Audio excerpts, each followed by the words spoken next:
Saudara, masalah gigi sensitif bisa terjadi pada siapa saja. Nah, gigi sensitif ini adalah kondisi munculnya rasa nyeri dan ngilu pada gigi. Hal ini terjadi ketika gigi memberi respon berlebihan terhadap rangsangan tertentu seperti saatnya mengkonsumsi makanan atau minuman yang terlalu panas maupun dingin. Lantas apa saja penyebab gigi sensitif dan bagaimana mengatasi gigi sensitif yang tepat agar tidak kambuh lagi? Kita akan bahas lengkapnya selama 30 menit ke depan bersama saya Amanda Haj di Bincang Kita.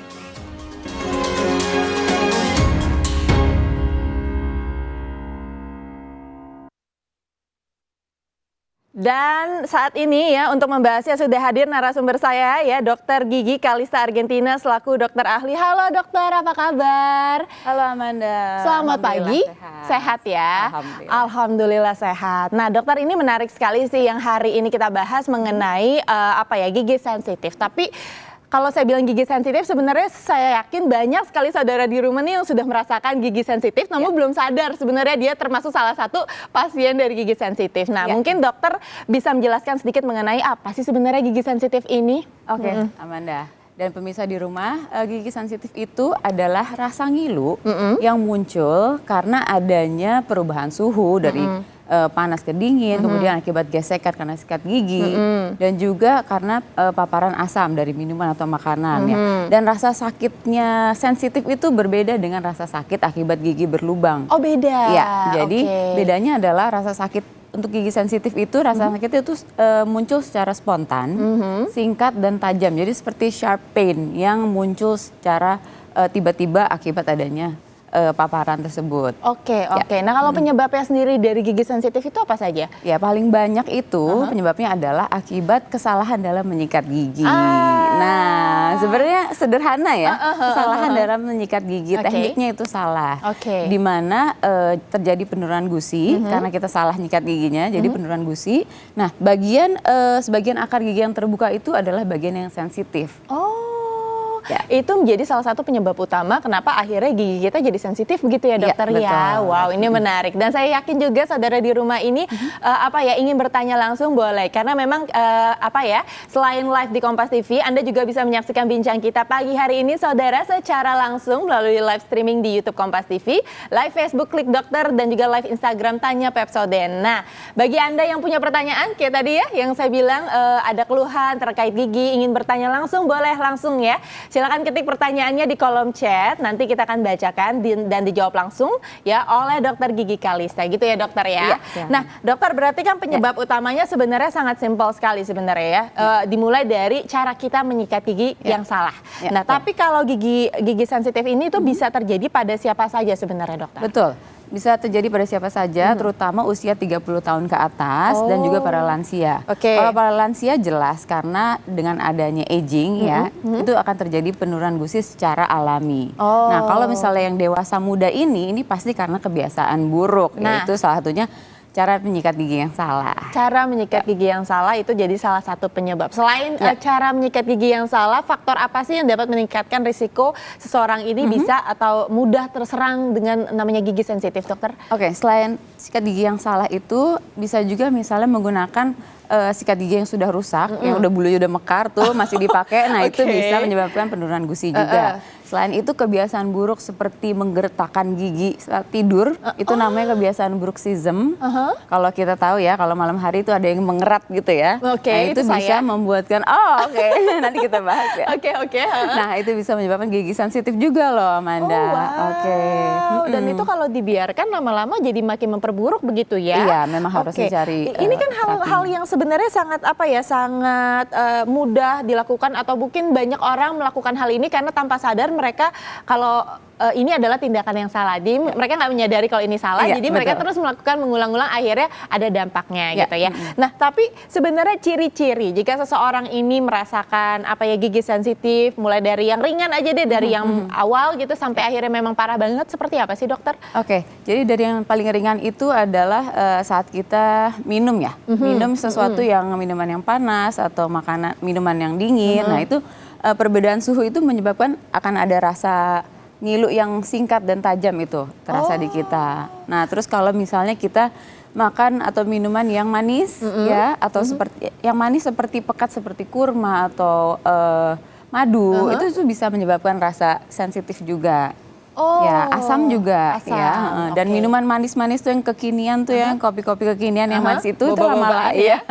Lama-lama bisa menyebabkan gigi jadi sensitif juga karena itu sifatnya asam. Jadi yang terlalu manis, terlalu asam gitu. Mungkin yang rasanya juga cukup ekstrim di gigi itu yang bisa menambah ya. Tapi kan itu ciri-ciri untuk awal. Kalau sudah parah banget gimana sih, dokter? Nanti lama-lama itu misalnya kita cuma menghembuskan nafas aja, itu akan terasa ngilu. Aduh. Karena hembusan hawa nafas dari mulut kita sendiri itu bisa bikin ngilu. Nah, selain itu saat kita menyikat gigi itu akan terasa ngilu. Ya paling parah tuh itu.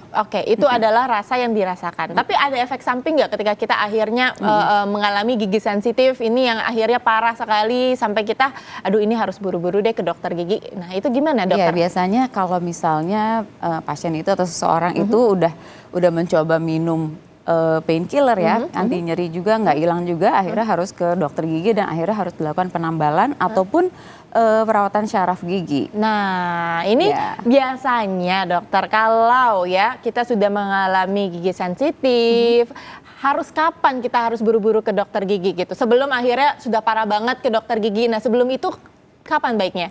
Momennya ya, momennya itu yang pas. Ya saat kita memang merasakan ada rasa ngilu yang berulang-ulang di tempat yang sama dengan perlakuan yang sama. Misalnya setiap kita pagi minum kopi terus di situ ngilu gitu. Setiap kita sikat gigi di sebelah kanan kok ngilu terus ya gitu. Itu udah harus diperiksain. Gitu.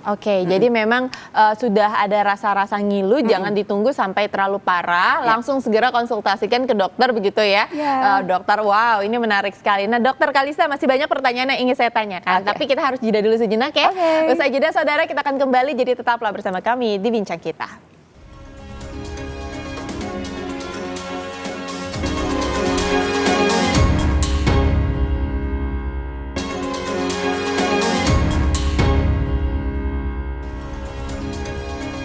Kembali lagi di Bincang Kita saudara yang masih ditemani oleh Dr. Kalista Argentina yang merupakan dokter ahli ya, spesialis dokter gigi. Nah, saya juga ingin mengingatkan kembali ini bagi Anda yang ingin bertanya, silakan ketik pertanyaannya langsung di kolom chat ya yang ada di live Kompas TV, streaming Kompas TV, YouTube Kompas TV ataupun live Facebook Klik Dokter maupun live Instagram Tanya Pepsode. Nanti 4 penanya akan kita jawab pertanyaannya langsung di segmen berikutnya ya.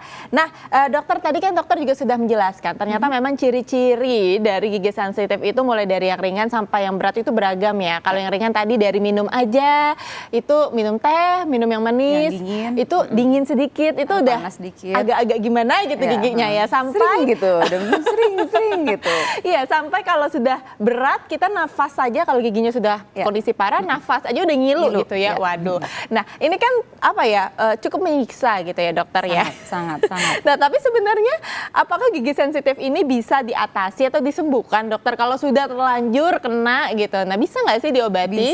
Bisa banget ya. Gigi sensitif itu bisa disembuhkan dan bisa dicegah. Gitu. Separah apapun masih bisa disembuhkan ya. Kecuali kalau sudah sampai mengenai syarafnya ya. Jadi itu harus perawatan syaraf, otomatis syarafnya harus dimatiin jadi udah nggak sakit lagi gitu. Cuma kan percuma dong ya, maksudnya sayang gigi lagi sehat gitu, terus gara-gara sensitif jadi harus perawatan syaraf. Jadi lebih baik dicegah sebelum menjadi tambah parah. Nah itu dia ya, harus dicegah dulu sebelumnya ya, sebelum akhirnya parah. Tapi kalau dalam kondisi yang sudah terlanjur, bagaimana cara mengatasinya dokter? Jadi kita salah satunya yang paling mudah dan sederhana aja ya, mengganti pasta gigi kita dengan pasta gigi yang khusus gigi sensitif. Ya, kemudian mengganti juga sikat giginya juga harus diganti menjadi sikat gigi yang bulunya lebih lembut ya, jangan yang hard ya. Berapa lama sih biasanya sikat gigi kita tuh harus diganti? Oh ini udah waktunya ganti gitu. Karena kadang-kadang kan suka kelupaan nih untuk ganti gitu kan. Kalau misalnya rekomendasi American Dental Association itu 3 bulan itu harus ganti. Ya, cuma kalau misalnya nyikatnya buru-buru, kencang itu 2 bulan lebih aja udah mekar bulunya dan itu udah nggak efektif lagi untuk mengangkat plak. Jadi percuma kita sikat gigi. Oke, jadi dilihat yang pertama kondisi sikat giginya ya saudara ya. Kalau misalnya sudah mekar jangan dipakai lagi, boleh ganti langsung ya. Ganti. Nggak seberapa harganya jangan disayang-sayang ya. ya. Daripada sikat giginya jelek, akhirnya giginya sakit lebih mahal lagi ya. Betul, biayanya. Sekali. Nah, lalu yang kedua adalah dilihat dari waktunya. Kalau sudah 3 bulan sudah maksimal harus ganti gitu ya sikat gigi. Nah, berarti selain sikat gigi, cara menyikat gigi kita harus menggunakan juga pasta gigi yang tepat. Khusus untuk gigi sensitif. Nah, biasanya alasan apa sih dokter kenapa kita harus mengganti pasta gigi biasa dengan pasta gigi untuk gigi sensitif? Nah, karena di dalam kandungan pasta gigi sensitif itu ada kandungan mineral-mineral yang khusus bisa menyumbat pori-pori gigi sehingga bisa mencegah untuk rasa ngilu itu sensitif datang kembali gitu. Jadi ada kandungan mineral khusus yang tidak ada di pasta gigi biasa. Oke. Jadi ini mesti digarisbawahi ya, kenapa kita harus menggunakan pasta gigi dengan kandungan khusus untuk gigi sensitif karena memang tidak ada di kandungan di pasta gigi yang lain begitu ya. Nah, cara memilih pasta gigi yang benar untuk gigi sensitif gimana dokter? Ya, pasti ada kandungan-kandungan yang perlu kita cermatin ya. Kalau kita di supermarket itu kan banyak sekali. Sekarang ini memang sudah banyak ya pasta gigi khusus gigi sensitif dengan berbagai brand ya. Tapi kita harus cermati bahwa ada kandungan-kandungan yang memang harus ada dan memang terbukti ampuh untuk meredakan gigi sensitif. Misalnya kalsium silikat, natrium fosfat, potasium nitrat, hidroksiapatit dan lain-lain itu bisa memang terbukti untuk mengatasi gigi sensitif. Oke. Jadi memang itu dia kandungannya saudara yang tidak ada di pasta gigi biasa, yang hanya ada di pasta gigi dengan formula khusus ya untuk gigi sensitif. Nah, saya juga ingin mengingatkan kembali ini saudara, jika Anda ada pertanyaan ya boleh langsung ya tulis pertanyaannya di live chat kita di live streaming YouTube Kompas TV atau baik di Facebook Klik Dokter maupun di live Instagram Tanya Pepsodent. Ini mumpung Dokter Kalistanya ada di sini, kita kasih waktu untuk konsultasi gratis mengenai gigi sensitif ya, harus kaitannya dengan gigi sensitif. Nah, dokter, kalau itu kan tadi kandungan khusus yang ada dalam dalam pasta gigi yang khusus untuk gigi sensitif. Tapi kalau dokter sendiri ada nggak sih rekomendasi sebaiknya kita harus memilih pasta gigi yang baik untuk gigi sensitif itu seperti apa? Oke, jadi pasta gigi sensitif itu tentu yang kandungannya seperti saya sebutkan tadi dan tentu yang sudah memiliki kredibilitas yang baik ya. Ya, dalam menjaga kesehatan gigi kita gitu, yang sudah teruji klinis. Seperti itu. Dan biasanya kalau untuk yang memiliki gangguan atau masalah pada gigi sensitif itu untuk perawatan giginya seperti menggunakan pasta gigi atau menyikat giginya itu dianjurkan berapa kali sih dokter? Seperti pada umumnya ya, kalau sikat gigi itu minimal loh ya. Minimal ya, bukan maksimal ya. Minimal 2 kali sehari, pagi setelah sarapan itu ideal sekali. Tapi kadang-kadang kalau sebelum sarapan ya masih oke lah ya. Nah, kemudian yang paling penting itu adalah sebelum tidur. Nah, itu sangat penting sekali Amanda.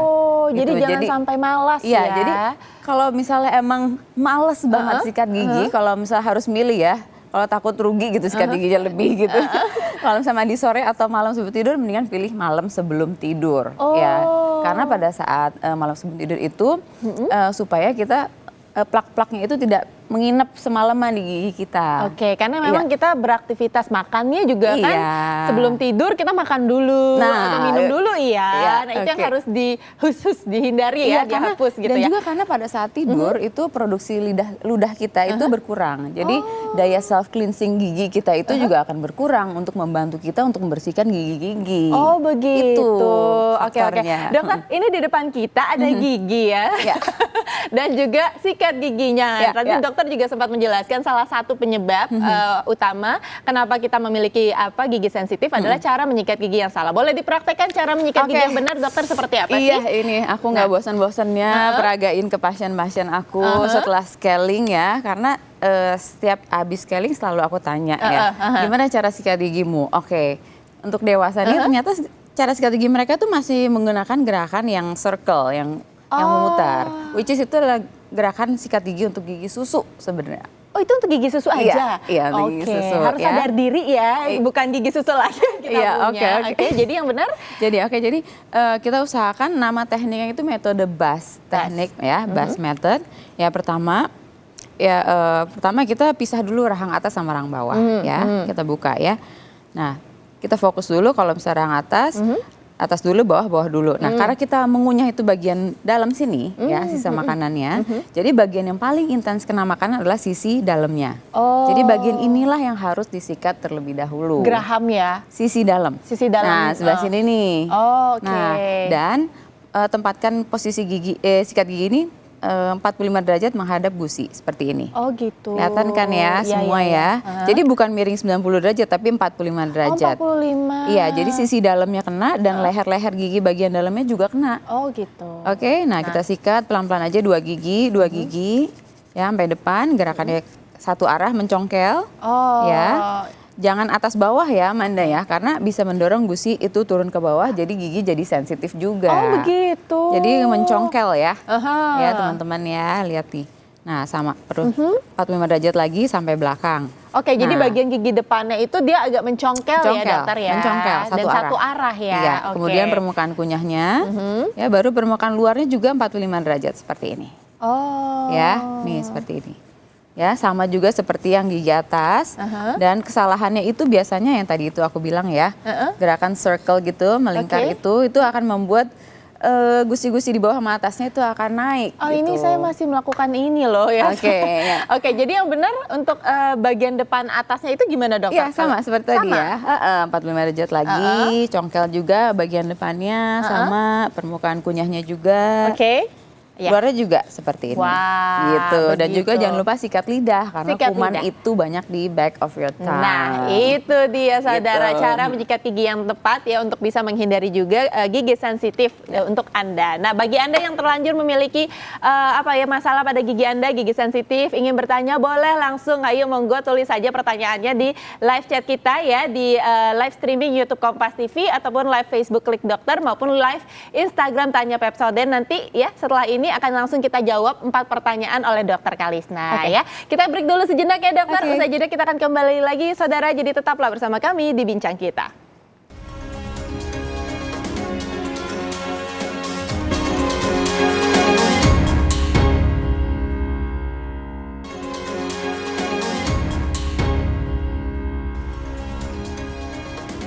Terima kasih Anda masih menyaksikan Bincang Kita saudara dan masih melanjutkan obrolan mengenai cara mengatasi gigi sensitif tanpa takut kambuh lagi. Masih ditemani juga oleh narasumber saya Dr. Gigi Kalista dan ini sudah ada beberapa pertanyaan yang masuk dokter, tapi mungkin dokter bisa menjawab sendiri sedikit mengenai pertanyaan saya. Bagaimana caranya agar gigi kita ini bisa terjaga agar gigi sensitif ini tidak kambuh lagi sih sebenarnya dokter? Oke, jadi kalau memang udah mengalami gigi sensitif, ya memang harus menggunakan si pasta gigi khusus sensitif ini. Gitu. Dan kalaupun gejalanya udah berkurang, tetap harus digunakan.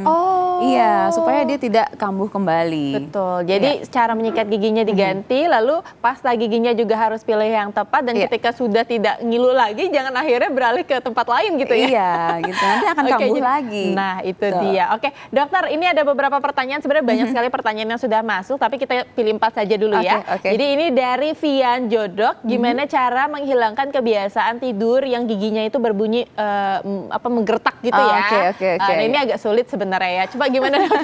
Ya jadi kebiasaan menggeretakkan gigi saat tidur itu namanya bruxism. Ya kegiatan namanya clenching. Jadi kayak mengerat ya, jadi keret-keret gitu. Nah itu sebenarnya bisa diatasi dengan penggunaan night guard. Jadi ada penggunaan night guard supaya gesekan giginya tuh tidak menggesek satu sama lain, jadi bikin gigi jadi sensitif. Tapi selain itu harus ditreatment juga karena itu saya baca di jurnal itu adalah berhubungan dengan anxiety. Jadi harus juga mengelola stres kita dengan meditasi, yoga, olahraga, melakukan hobi. Seperti itu, konsultasi seperti itu. Jadi nggak cuma dibetulin di giginya aja gitu. Karena kalau penyebab anxiety-nya masih ada, biarpun udah pakai night guard dia tetap akan menggertakkan gigi. Oh gitu. Night guard itu bisa digunakan dari usia berapa sih dokter? Anak kecil bisa nggak sih?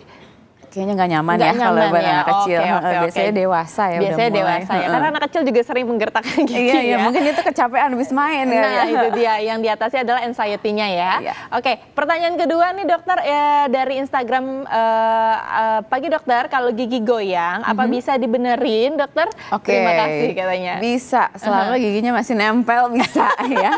Jadi goyang itu ada derajat-derajatnya. Kalau derajat pertama itu cuma bisa dirasakan oleh yang pemilik giginya aja, pakai lidahnya digoyangin, goyang. Kalau misalnya derajat 2 itu dokter gigi bisa lihat kegoyangannya itu masih bisa menggunakan perawatan namanya splinting gitu. Jadi jangan langsung buru-buru dicabut, kecuali emang goyangnya udah kanan kiri atas bawah udah harus dicabut. Kalau yang makan itu udah mau copot berarti udah harus dicabut gitu ya, udah harus pasrah ya. Iya, mengganggu juga soalnya. Nah itu, tapi kalau misalnya masih derajat 1, derajat 2 itu masih bisa diatasi ya oleh dokter gigi. Oke, pertanyaan ketiga ini dari Tasya Aulin ya, pertanyaan dari YouTube ini dokter. Apakah gigi sensitif ini dapat sembuh dengan sendirinya? Tadi kan kita sudah bahas ya cara menyembuhkan atau treatmentnya. Tapi ini ditanya kalau dengan sendirinya tanpa treatment apa-apa, dokter bisa nggak sih? Sayangnya nggak bisa, ya karena kan kalau udah sensitif itu berarti udah ada perubahan struktur di gigi dan udah ada kerusakan di gigi gitu. Jadi kita nggak bisa mengharapkan untuk sembuh sendiri, minum obat painkiller sembuh sendiri nggak bisa,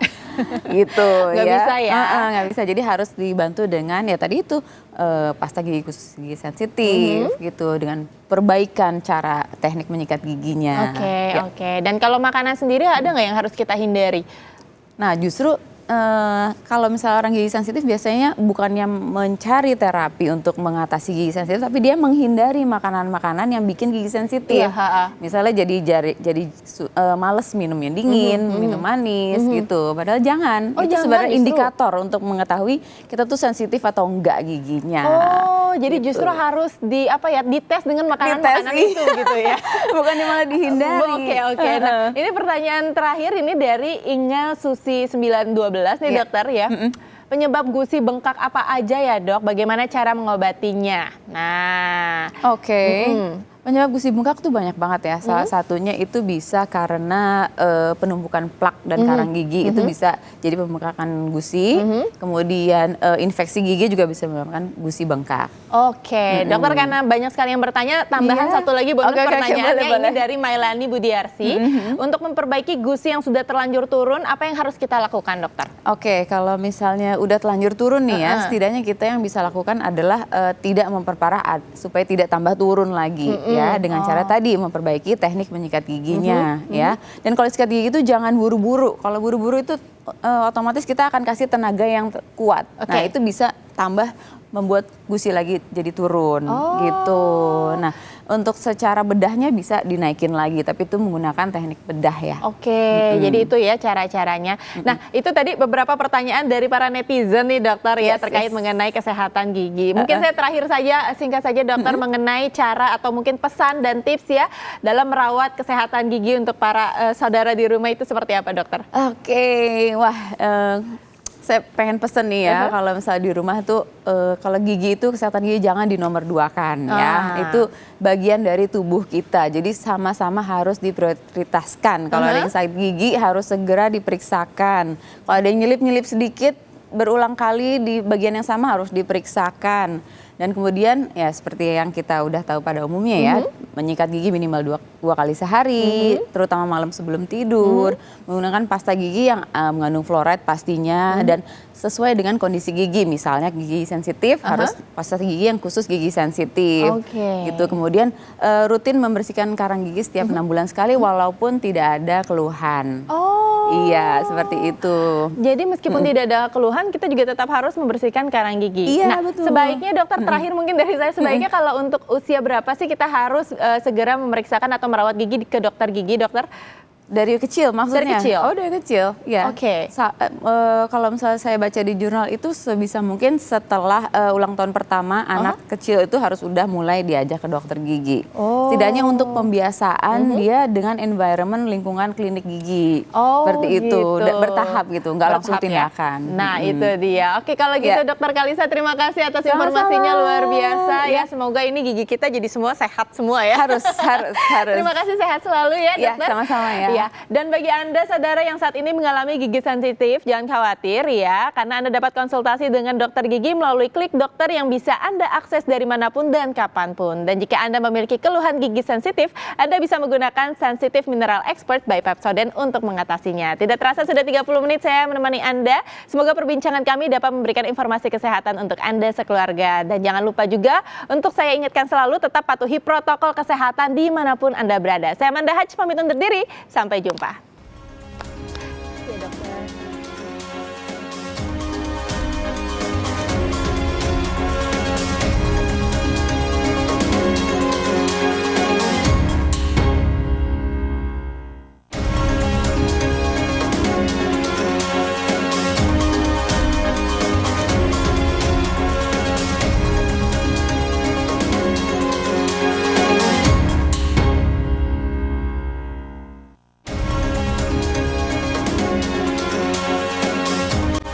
Terima kasih Anda telah menyaksikan Bincang Kita, dipersembahkan oleh